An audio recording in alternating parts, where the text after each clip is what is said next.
Hi everyone. I feel like I should have brought some pilot uniform and pilot bag and gradually got dressed up there after that, Max. That was great. So yeah, I've got my Nike boot bag there. That's got my prosthetic arm in. That's what I carry to work every day. So it looks a bit strange. Right, so I've got quite a few slides here to rattle through. So first of all, great to see everyone. Thanks for coming today. And yeah, like the theme of today, I hope that my presentation is insightful and inspiring for the future generations. So my content today is quite technical, okay? So if none of it makes sense, there's plenty of content on YouTube that you can go and have a look at, which basically will tell you how pilots operate aircraft, basically, and all the different names of the controls and whatnot. So to date, I'm on about my 4th prosthetic project, I call them. So each project is for a specific aircraft and a specific seat, because you've got 2 seats at the front, right, obviously. And yeah, the 1 and the 2, they're totally different, the controls I need. So my latest project took me about 8 years from start to finish, because I literally designed it myself, start to finish, and I was constantly upgrading it, adding to it through the years. And that's what I'm using currently. So little bit about me outside of flying. I travel all the time. Every week I'm literally in a different place between Scotland, England, and I have my twin daughters live in Greece now with their mum over there. So fortunately I have a week on, week off roster pattern, which is really handy for seeing my daughters every month. So where did it all begin for me? I completed my professional training back in Spain, 2007, 2008. I worked for Flybe for about 12 years, and COVID hit. Flybe ran out of money at the same time. The forward booking stopped, basically. Everybody stopped traveling. Anyone that was in tourism will know that everything kind of ground to a halt. So I went off and I did various things. I was a kind of a salesman. I was selling milk and bread to people in the co-op. Not as glamorous as you might have seen on the publication there, but that's what I was doing during the pandemic, delivery driving. I did a financial advice diploma as well in case that COVID kept going for years. I thought, well, I'm going to need to do something else. I've always been interested in that. But fortunately, end of about 18 months ago, almost 2 years ago now, I was fortunate to get a job with a cargo airline, so flying cargo instead of passengers. And that's what I'm doing at the moment. So I'm flying the Boeing 737, which is the aircraft, you'll all know it, it's the one that Ryanair, TUI, Jet2 have. 90% of the time now I'm flying in hours of darkness, I'm flying at night, and I'm basically a delivery driver of the sky. Literally, I'm bringing your Amazon next day delivery a lot of the time. We also do subcontracts for DHL, FedEx, UPS, up and down the UK.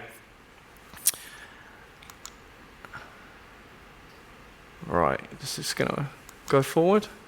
Okay, so this is a video of me landing. This is in Edinburgh. It's a bit zoomed in more than I thought, but you can still see everything. That's the runway in front. That's me there, yeah, I'm on the right-hand side. So that's the sound of the autopilot being disconnected, that nerving siren. First time I heard that, I thought, well, that's a bit off-putting. So this is a typical night in Edinburgh, wet and windy. So this is a 737 Classic. So this aircraft's as old as me, it's about 40 years old almost. Hence all the dials, it's not got all the screens that you get on the modern ones.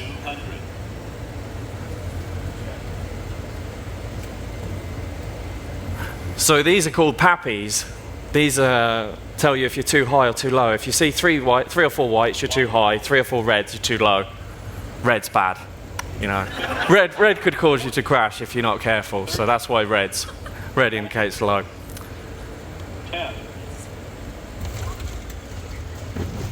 Yeah, there we are. Yeah, everyone loves a video. So I got asked this time to try and focus on what struggles I've come up against, because obviously we've all had our struggles as limb difference people. So I did have some struggles. Day to day in my working life now, obviously every time I want to qualify for a different aircraft or move seats, i.e. from co-pilot to captain, I need to go through extra testing in the simulator, structural prosthetic testing, obviously to make sure that the design and the engineering is sound and it's not going to break or fall apart or whatnot when I'm in the air. A lot of extra paperwork to go through with that and to submit to the regulator. It's a heavily regulated industry to submit extra paperwork with the Civil Aviation Authority, the CAA. And then, of course, I have extra workload when I'm flying. I need to allocate more of my brain for my left arm than a fully able-bodied person would, if you get what I mean. Because obviously, when I'm flying and I'm doing things with my right hand, it just happens. You just don't really have to think about it. It's just natural. But if I want to do a specific movement or lift a lever or manipulate the thruster levers in a certain way, I've got to allocate more of my brain to do that. So that takes away less of my brain power to manage the overall, what's the word I'm looking for? So we talk about capacity. As a pilot, you have a pot of capacity.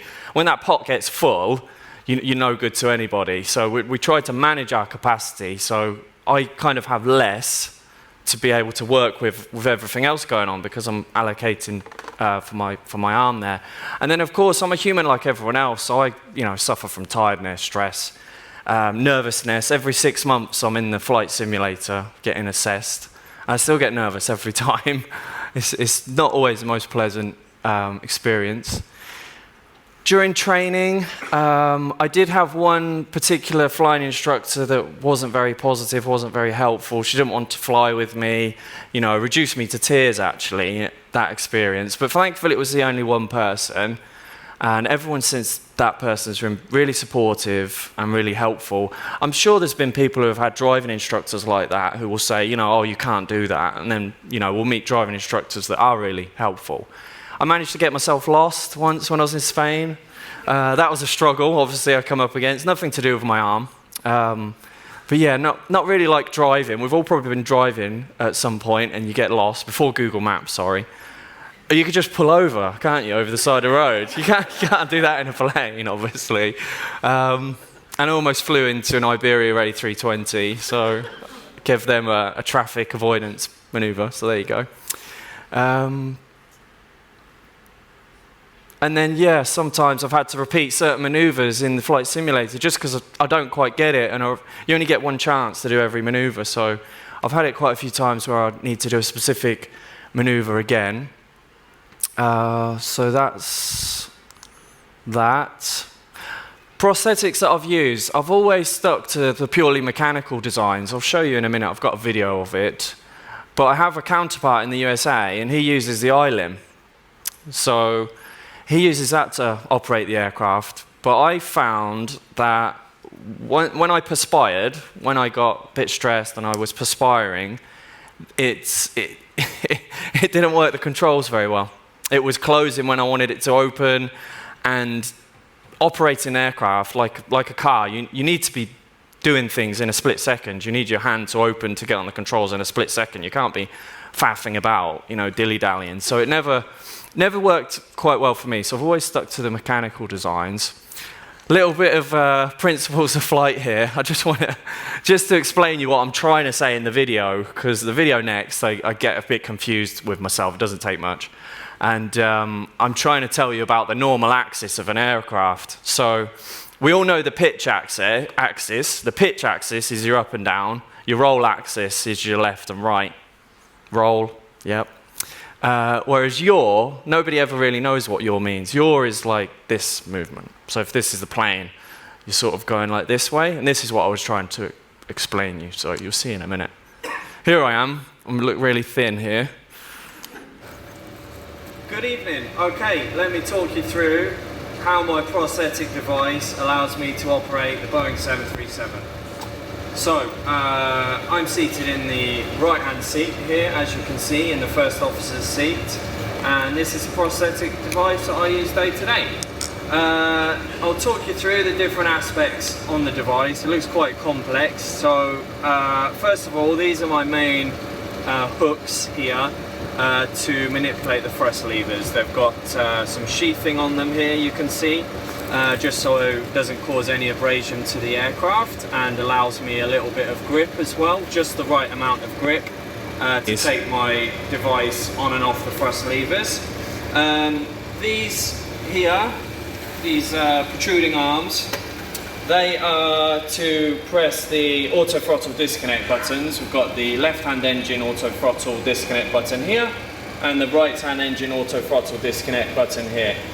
The reason that I have both is in the case of single engine flying. If the aircraft is down to single engine, then it may be the case that I would need to disconnect either of those, the auto throttle system of either engine in that case. Also on the device, I have here some protruding pads at the bottom. These are to activate the takeoff go around buttons, which are viewed here. You might have to come in a bit closer to see those. They're right down here. So a person with a normal hand, so to speak, would press those buttons with either their ring finger and their middle finger, or their forefinger and their middle finger. But obviously in my case, I haven't got that, so I press the button here. I'll demonstrate now actually. I'll just give it a small press and you might hear it. Yeah. So that's how I press that. And similarly, how I disconnect the autothrottle, I just lean to the left or I lean to the right. So it's all operated from a certain angle of my elbow and ultimately my shoulder. It's all based on muscle memory, and that's how I operate the controls. Here at the front, this long protruding device here, this operates the reverse thrust levers for me. So after landing, the thrust levers would be at their idle position all the way back here, and I would pull up the reverse thrust levers here. And it would typically, I would pull them up to about this position. Also, I have here a little notch which I use to lift the speed brake. So in flight, if I want the aircraft to slow down, or I want to generate a higher rate of descent, I will notch my prosthetic device under the speed brake here, lift it up, and I will pull back that lever. I won't do it now because we're on the ground. And that's about it really. Lastly, I've got this little U-shaped appliance here. This is, again, this would be used in single engine scenario where, so when an aircraft loses an engine, or we shut down an engine for a fire or a malfunction, that basically causes the aircraft to yaw quite significantly in the I'm trying to think what axis it would be. I think it's the longitudinal axis. Yeah. It's about the normal axis. The normal axis, sorry. Thank you. Luckily my cameraman's an engineer. So it would cause the aircraft to yaw to one side. So to alleviate that, we apply rudder towards the live engine. So the way I do that is I have to reach all the way back here, and I have to control this little, I say little, this knob here all the way at the back. So I just applicate left and right like that. So yeah, that's everything. Cheers, thank you. Yeah. So that. Thank you. I just thought it'd be so much easier to get a video because it's so, trying to tell you what everything does. But that rudder trim knob at the back, it's even a reach for an able-bodied person, right? It's like right back here, and I'm like, why did Boeing put it there? But anyway, I found a way of doing it, which is like every engineering project of mine, it's about finding a way. So let me give you I've got 5 minutes here to rattle through what I just want to explain to you a few more things so you might understand things a bit better. So in the role of an airline pilot, you've got pilot flying and pilot monitoring, okay? So what this means is, first of all, I'm not certified to fly on my own, so I always have to fly in a multi-crew operation, so with another pilot, and that's what airline flying is. If you fly a business jet under 6 tons, you can potentially be on your own. So, and I can't fly with elder pilots, 60 to 64. So the CAA, they just brought that figure in to say, obviously the older you get, the more chance you've got of incapacitation, passing away and whatnot. So that's out for me. Seriously, yeah. You know, they had to, yeah. So what it means, pilot flying, you know, it's all statistics, you know, and whatnot. It's just one of those things. So pilot monitoring, that's the non-driver pilot. So if I'm the pilot monitoring, I can literally use my right hand to do everything, press all the buttons, raise and lower the landing gear, move the flaps for my pilot flying, my driver, let's say, the driver pilot.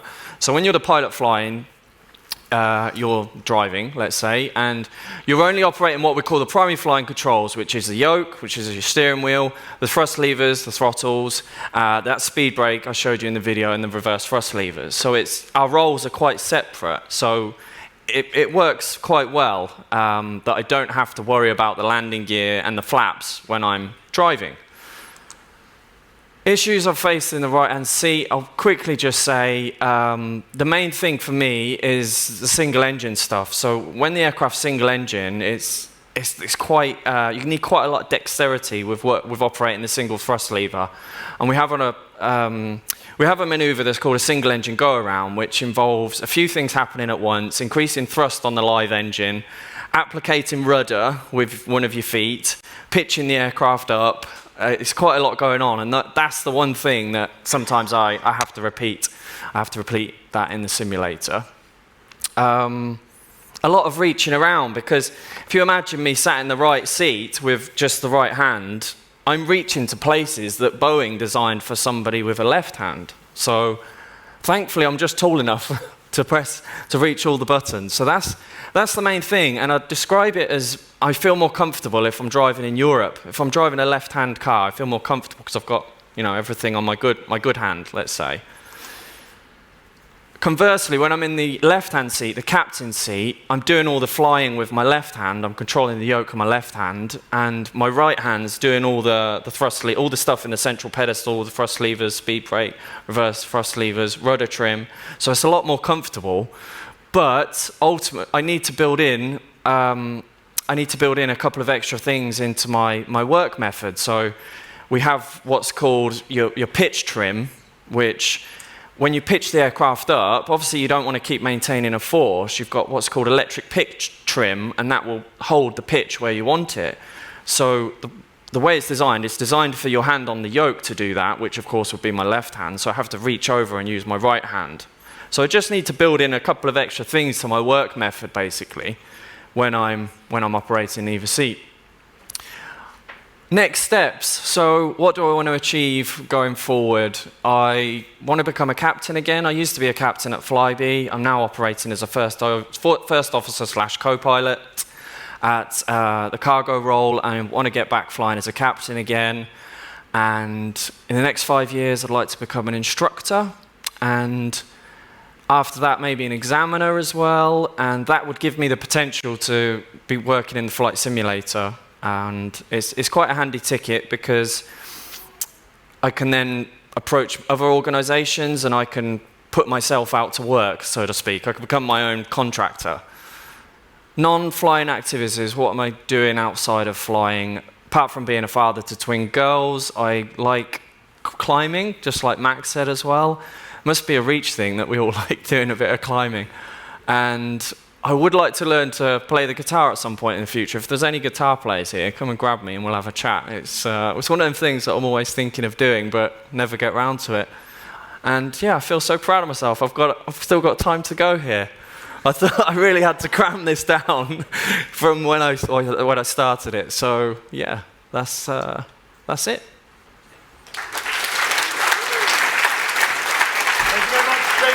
Excellent. Thank you, James. Have a seat. We're going to have a chat. Okay. We've got time for a couple of questions, and do look him up there. The only thing is, don't fly with me because I'm over 60. So we can't fly together. If you decided to be a pilot right now, I could keel over straight away. Yeah. So I mean, it is one of those boyhood dreams, isn't it, to be a pilot? And actually, you know what? I'm going to go straight to your questions because we've only got limited time. So I'll ask my question later. From Airbus aircraft designer, what part of the cockpit design would you most want changed to make pilot career more accessible? Wow, what a great question. Wow, that's really specific. So, could I suggest that maybe you two get together? Yeah. Quickly, so for flying on the left-hand side of the aircraft, the side stick has got a master control button, and it's a button that's designed to be pressed by the left thumb or the left forefinger, and that basically enables the pilot in the left-hand seat to take control from the other pilots if he needs to. And I'm trying to think of potentially a solution for that, which I haven't yet. So, okay. Please, whoever that person was, please speak to James later on so he can push that button. I love the way you're dobbing him in and pointing exactly who it is. So thank you very much for that. Next one, does your prosthetic work for all different aircraft, or would you need... there you go. It's specifically for the right-hand seat of the Boeing 737, and every aircraft is slightly different in the setup. Okay, yeah, perfect. Did you find early in your career that you encountered a lot of you can't? Yes. And you had to prove yourself? Yeah, of course. Yeah. How did you deal with those conversations? Well, up until then, there was a lot of private pilots, so pilots flying light aircraft, but there wasn't much in terms of professional commercial pilots, or people hadn't heard of them. So it was really a way of saying, well, I can do it, but I'm going to do it in a slightly different way, and it's still going to be safe. That's like the whole analogy. That's the whole thing that I do. Obviously, when I'm in the airline world, things have to be done in a set way. You need to do things how they're designed to be done. So it's more about me finding a tool, the right tool to do the job. So once I have the right tool to do the job, and I test it extensively in the flight simulator, that gives me the way to do it. So yeah, it's been a journey of having to prove myself, of course. Yeah, it makes a lot of sense. And flying through these as much as we can. Never mind. You're great. Would flying an Airbus be harder as they use joysticks? Yes, because I find the yoke better for my situation. So the yoke, I can basically have attach a clamp to my left arm, and I'm clamped on there all the time for the duration of the flight, and it's quite static and it's secure, and I can transmit a lot of loads through that. Whereas a side stick, it's designed for you to take your hand on and off throughout the flight, and you need a lot of dexterity. It's literally like mouse control using a computer mouse. It's very precise. If you've ever watched a series, there was a series with an orange aircraft operator, and they literally had cadet pilots in there doing base training and circuit training, and they talk about the side stick, that it's literally like a joystick, like on your computer. So you need a lot of dexterity, and I'm sure it can be done, but I think I would need either a lot shorter prosthesis on the left side, or maybe not a prosthesis at all, something just to sort of dock my residual limb into. But then you've got the button, so how are you going to press the button? Yeah. I love this next question. If you saw that challenging woman, I think that was the instructor, what would you say to her now? And by the way, bear in mind, there are youngsters in the room. I've not ran into her since. She is still working in the industry. She's not working in my airline, obviously, but I would just say, well, look at where I've got, hard work and persistence. You were wrong. Yeah, I love the phrase. There's a chap called, great motivational speaker called Jim Rohn, who once said, the greatest revenge is massive success. Yeah. I think I'm fairly successful. I'm not the poster boy for British Airways yet, and I don't intend to be, but once I get back to being a captain, I think that will define success for me. Well, if you want to be, I'm sure Charlotte will be able to give you some tips on how you can become the poster boy. Have you ever had comments from passengers who noted your limb difference and didn't want you as a pilot? No, thankfully not, because I kind of hide it. Yes, I do wear long sleeves. And you tend to get on the plane first. Yes, I'm just hidden at the front. Since 9/11, we don't really have the flight deck door open a great deal. Obviously not at all in flight. And then on the ground, I'd have a long sleeve shirt. So I did interact with passengers quite a lot, with delays and, coming to the front, apologizing, speaking to everyone. But yeah, fortunately, I suppose, I was never challenged on that, and kind of, it was one extra thing you could do without, I guess, when you're already quite nervous about speaking to everyone about delays and whatnot. Yeah. Yeah. How have your experiences been when meeting new pilots you're going to fly with? And I'm guessing this is alluded to your limit. Yeah, it's really good actually, because the companies I've worked for, they're quite small companies, and everyone obviously has mentioned about me, in a nice way behind my back before I even get to meet them. So they know what to expect. And we actually sent out a notice as well. We sent out a notice company-wide to say this is how James operates. There's a couple of extra things that you need to be aware of. But, here's a heads up sort of thing. And really good. I've never had any negativity in both of the companies I've worked for in terms of, or apprehension even. Yeah. And that's great certainly not the experiences of people, many years ago, but that many organizations are now inclusive in their thinking like that. Yes. It's great. And this is something actually which I know a lot of people have had experience with in terms of adapting. The next question is, how did you go about designing your flying prosthetic yourself? So basically, the first ever design I had was gifted to me basically from another professional pilot, and that's why it was such a short project length. It only took me a year to copy his design effectively. And then when I've gone on to make my other projects, I've stuck with that double hook design, and I've just thought, what extra interface do I need to be aware of? What extra manipulation do I need to carry out? And it's just gone from there basically. Trial and error, beta testing, sketching coat hangers, metal coat hangers, manipulating wires just to find the right shape and structure that will enable me, whilst using my own muscle memory, because the way I'm operating the aircraft is from my elbow and my shoulder, so everything needs to be from these kind of movements, basically. So it's about getting that into your head and finding a way. Yeah, I love the creativity that we encounter within the Reach community to overcome, differences and how you deal with things. And I love this because there's a lot of people, who will have youngsters who want to do all sorts of different things. What made you want to become a pilot?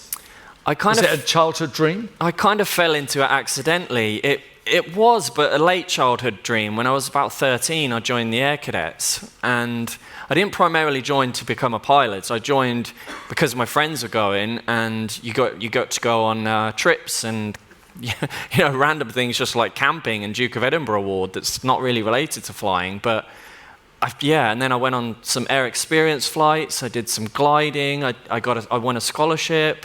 So it just went from there. I honestly fell into it accidentally. As you can imagine, a lot of pilots, it's a very privileged role. It costs a lot of money to do it. There are full sponsorships again. They are coming back. They kind of disappeared after 9/11, and they're slowly coming back now. But it's a privileged job, and a lot of pilots have a family member that was a pilot before them, and it gets kind of passed down. But for me, it was just, from going to Air Cadets. Well, thank you for showing everybody here today the possibilities for all of our Reach youngsters. If they want to become a pilot, you now know someone who's done it. Yep. Thank you very much indeed. To contact. Please, one more time. James Thompson. Okay. Thank you. Cheers. Thank you so much.